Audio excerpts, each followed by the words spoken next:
sur l'autre côté. Un. Ah oui, j'écoute. C'est la Semaine québécoise des familles. On va à leur rencontre pour voir quelle place la famille a dans leur univers.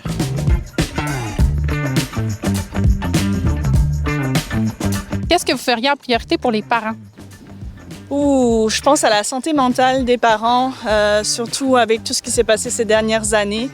On s'est senti vraiment isolés, on s'est senti déconnectés.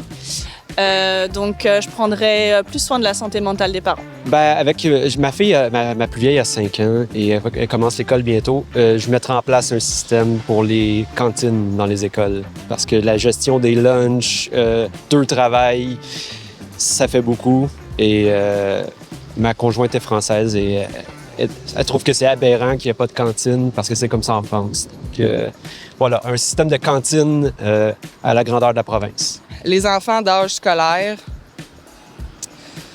plus de profs, des classes plus petites, plus de, comment on dit, des intervenants spécialisés. Je commencerai par ça, mais la liste est longue. Faire quelque chose pour les budgets des écoles vis-à-vis les montants des enfants dans les classes. Là, il y a tellement trop des enfants par prof, je trouve. Là. Puis il n'y a pas des activités dehors de l'école non plus. Là. Puis je pense que c'est lié à la fait que les profs sont brûlés. Fait que j'imagine juste comme respecter le fait que c'est les métiers les plus importants dans notre société. Puis ça prend un peu de cash. Que feriez-vous en priorité pour les personnes aînées?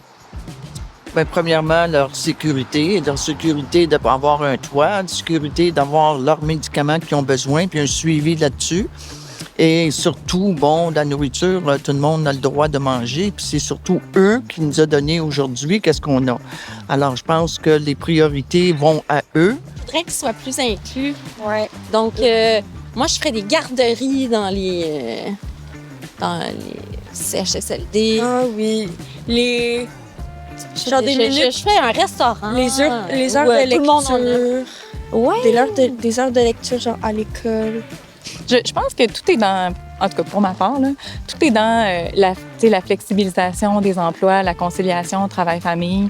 Je pense que ça peut faciliter pour plusieurs, en fait, toutes ces conciliations-là qui peuvent venir d'un beau-parent, qui peuvent venir aussi des parents. Je ne suis pas si certaine que le rôle de beau-parent est tant différent quand la personne est investie que celui de parent. Évidemment, ça dépend du lien. Nous, au fil des années, j'ai vu cette croissance-là de l'implication de mon conjoint auprès des enfants.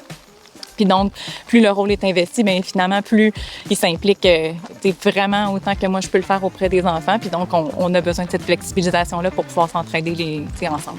Bien, je trouve que le réseau des éducatrices, toutes les CPE, c'est quelque chose que je valoriserais davantage. C'est sûr qu'ils ont milité pour des meilleures conditions de travail dans le cas l'année dernière. Ils en sont allés chercher un peu plus, mais c'est quelque chose que je pense que je valoriserais encore davantage. Que feriez-vous en priorité pour les adolescents?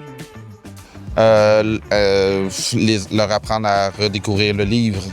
Plus d'espace pour aller dehors, pour relaxer, parce que souvent ils ont tendance à s'enfermer puis à jouer aux jeux vidéo.